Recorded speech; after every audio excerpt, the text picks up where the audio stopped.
Shalom, call Yahawashi, or Shalom to the elect. Now, this is going to be a quick video on a few things that I seen when I was online. Now, we got NASA, we got other different scientists from DARPA and MIT and the Air Force.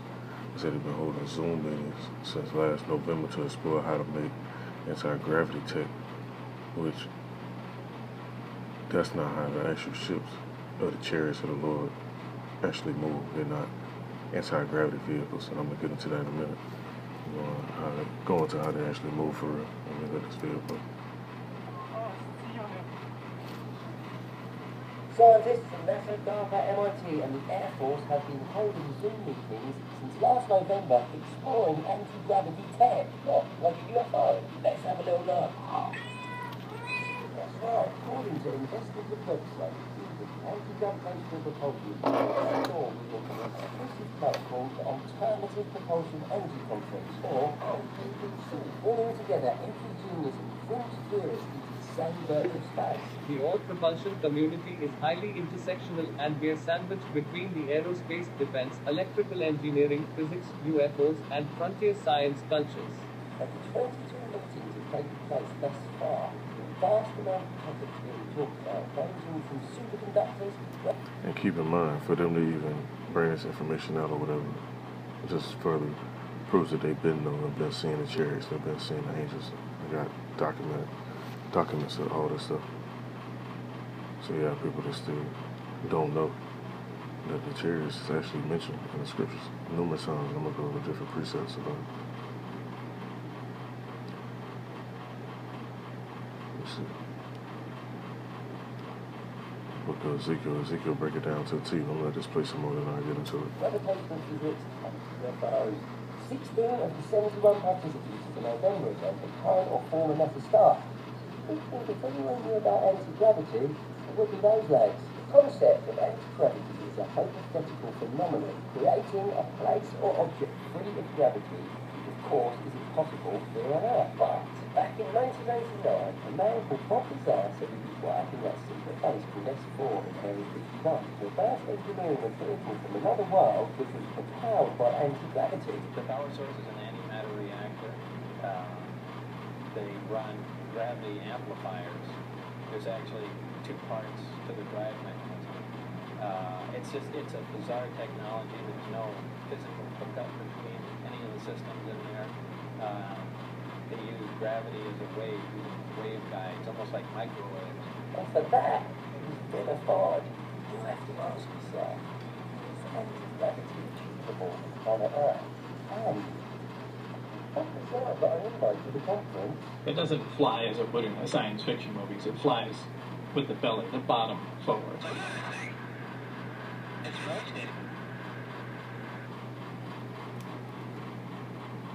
Now let's go into the book of Ezekiel, see what this got to say about it. Let's see.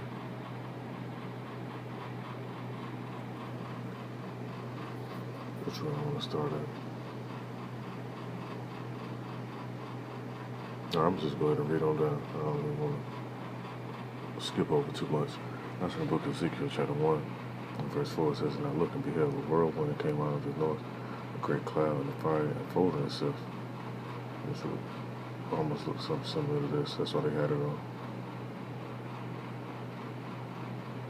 inverted imagery, so to speak, or something like this. Now it says, "And the brightness was about, and out of the midst thereof as the color of amber. And out of the midst of the fire also, out of the midst thereof came the likeness of 4 little creatures, and this was their appearance. They had the likeness of a male." Not an alien or none of that other stuff that they try to push. It says, "And everyone had 4 faces, and everyone had 4 wings. Their feet were straight feet, and the sole of their feet was like the sole of a calf's foot, and they sparkled like the color of burnished brass." Oh, that sounds like somebody else in the scriptures when they talk about that burnished brass. Now it says, "And they had the hands of a man under their wing, on their 4 sides, and they 4 had their faces and their wings, and wings were joined one to another. They turned not when they went. They went everyone straight forward as to the likeness of their faces.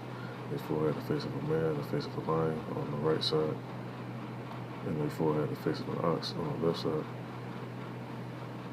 They four had the face of an eagle. That's where their faces and their wings were stretched upward. Two wings of everyone were joined one to another. And two covered their bodies, and they went everyone straight forward. Whether the spirit was to go, they went, and they turned not when they went.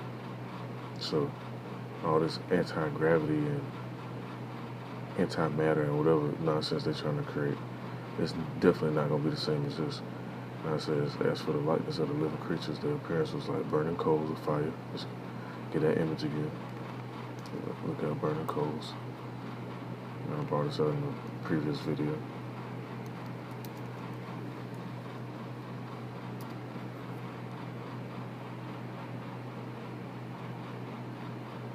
So the living creatures was like burning coals, right? You look at burning coals, they have the dark hue. So you got burnished brass and burning coals. Now what's this? And that's supposed to be how the angels look.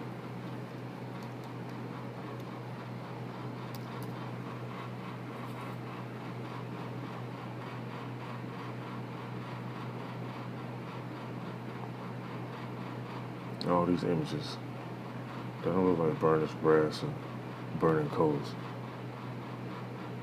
And that's what Esau like to push up. You got a little bit of Russian icon art. But they still trying to paint over these two and lighten up the images. Maybe you get a chance to look at some.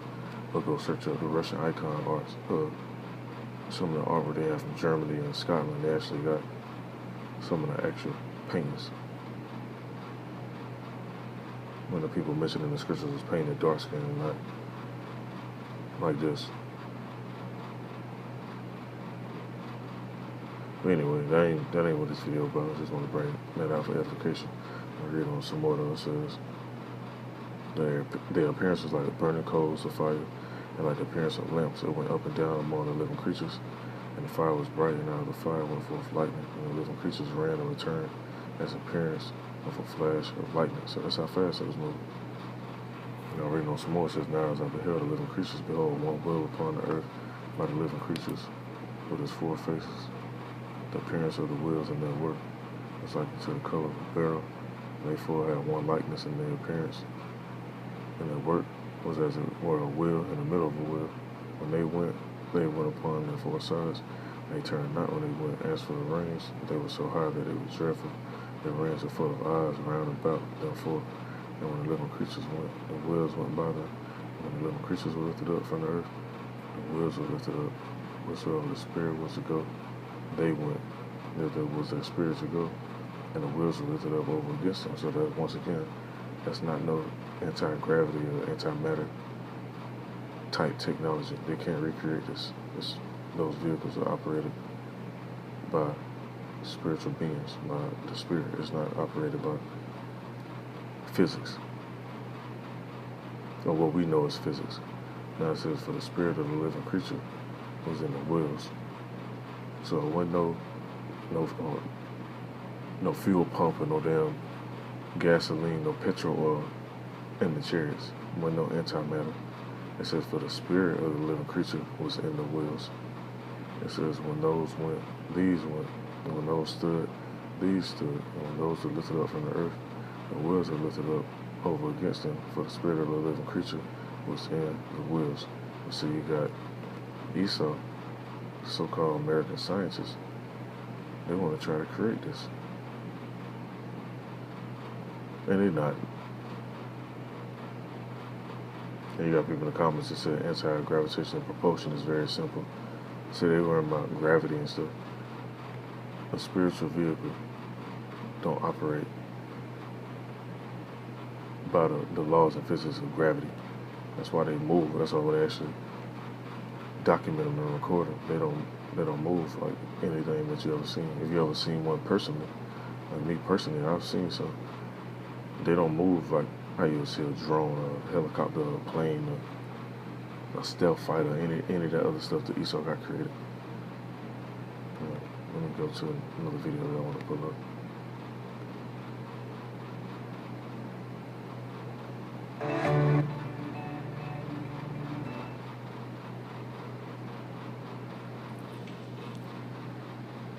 of a cargo dragon vehicle currently docked to the air. Now, as soon as I seen this, I thought about the Book of Revelation. It says SpaceX 23 Dragon undocks from the ISS. International Space Station. Go to this real quick. Awaiting its undocking.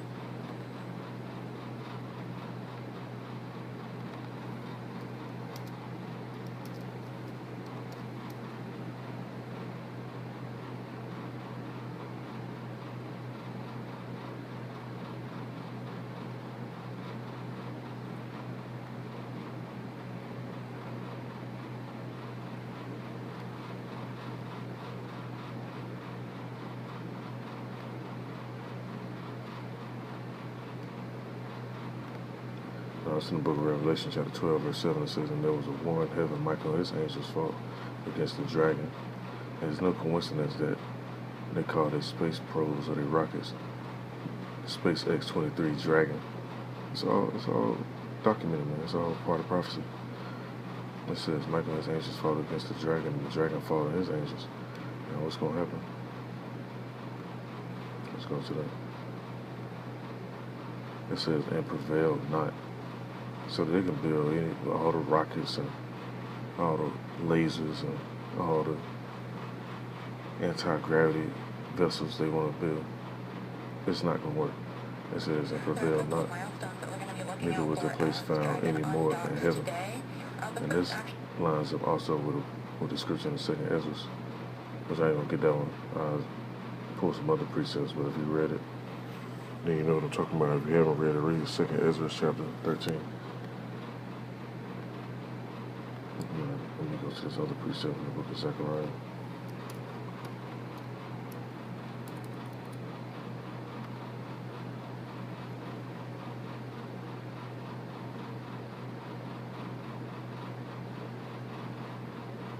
Now keep in mind about the beings, those angels that was along those ships too as well. And I'm going to get another precept out of the book of Acts here in a minute. It's just popped in my mind. Let me read this. It's in the book of Zechariah. I want to say. Let me see. What is that verse I want to go to?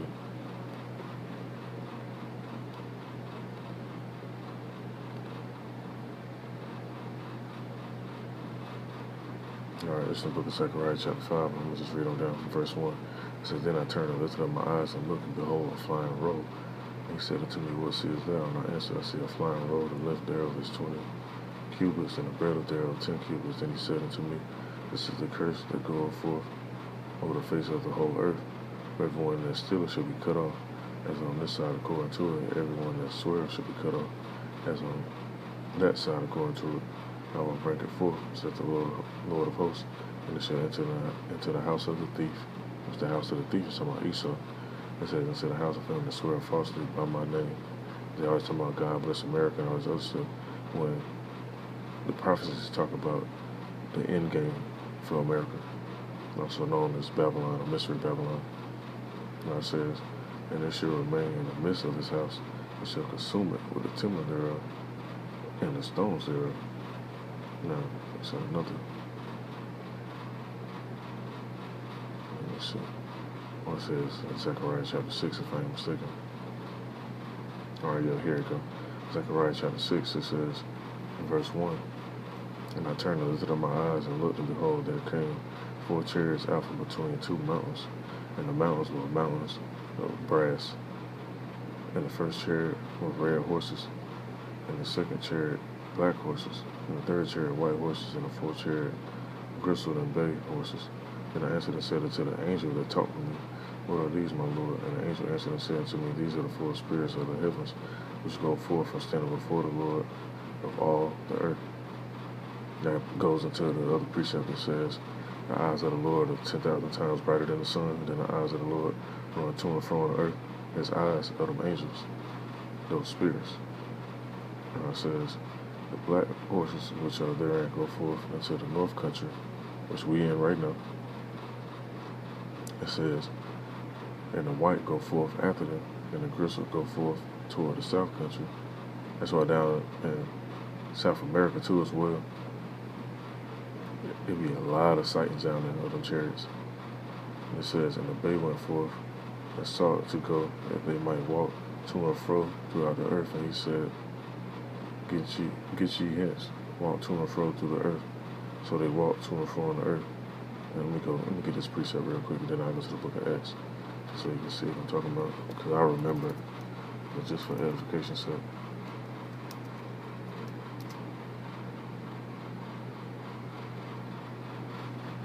It's in the book of Proverbs, chapter 15, verse 3. It says, the eyes of the eyes of the Lord are in every place, beholding the evil and the good. Then you got 2 Chronicles, chapter 16 and verse 9 says, for the eyes of the Lord roam to and fro over all the earth to show himself strong on behalf of those whose heart are fully devoted to him. It just goes on to say, you have acted foolishly in this manner.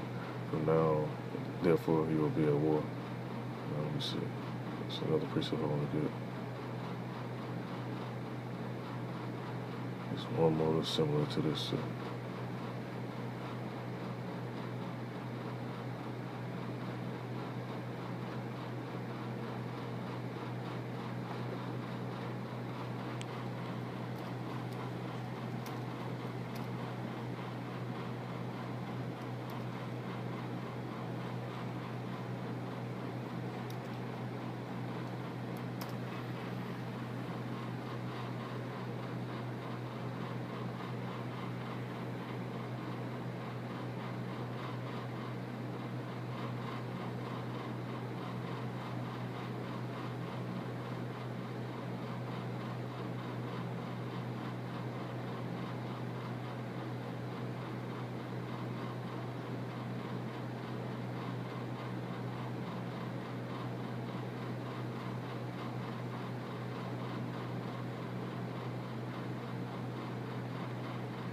Now, I wasn't looking for this, but it just brought me right back to it again.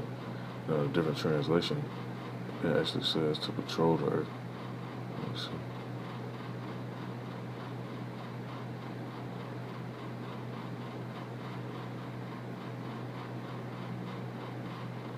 It says the Berean Study Bible, which you read the scriptures talk about the Church of Berea. And they definitely was heavy into discerning and breaking down stuff. But it says, then the man standing among the myrtle trees explained, they are the ones the Lord has sent to patrol the earth. So you see these ships, these different chariots, they're actually patrolling the earth, seeing what's going on. Like a bunch of volcanoes been erupting lately. These ships be over the volcanoes. They actually have footage of it. Yeah, there don't be no drone or anything. The drone can't withstand that much heat. They actually fly over and into a volcano. Now, let me see, go to the book of Acts.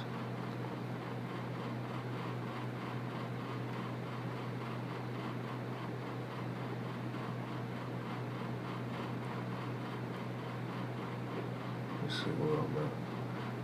When I'm getting to it, hey, basically I just want to say, summary of this video is Esau know what's out there and they know what's supposed to be coming. That's why they're trying to hide up in space, hide in the ground, hide in the water, wherever else they're trying to hide at. And building up a different branch of the military to try to fight what's coming. They know Yahawashi coming. Real soon. Ain't no coincidence they're trying to do all this stuff right now. They could have tried to do this 15 years ago. Or they could have pushed this off for 15 years later than now. But they doing it right now. That's the reason for that. Now it's the book of Acts, chapter 1. Let me see. Acts chapter 1, I'm sorry, verse 9. It says, and when he had spoken these things, while they beheld, he was taken up, and the cloud received him out of their sight. And while they looked steadfastly toward heaven as he went up, behold, two men stood by them in white apparel, which also said, ye men of Galilee, why stand ye up? Why stand gazing up into heaven? This same Yahawashi, which is taken up from you into heaven, shall so come in like manner as you have seen him go into heaven. So best believe them scholars, them different rabbis, them different people, they definitely read this. It's the first chapter of the book of Acts. And through their research and monitoring space or whatever, using telescopes, satellites, they know there's something out there. And it's going to be a time where this event right here going to actually take place, because this hasn't happened yet. People will be like, oh yeah, that was Bible times, and that was back then, we're in the new time now. No, that's certain stuff that's in this book that hasn't happened yet. It's actually going to happen. So, I just want to bring this out since I seen this video online. I don't want to rest, I was edifying, call Lord Yahawashi, Yahawashi. Shalom to the Lord.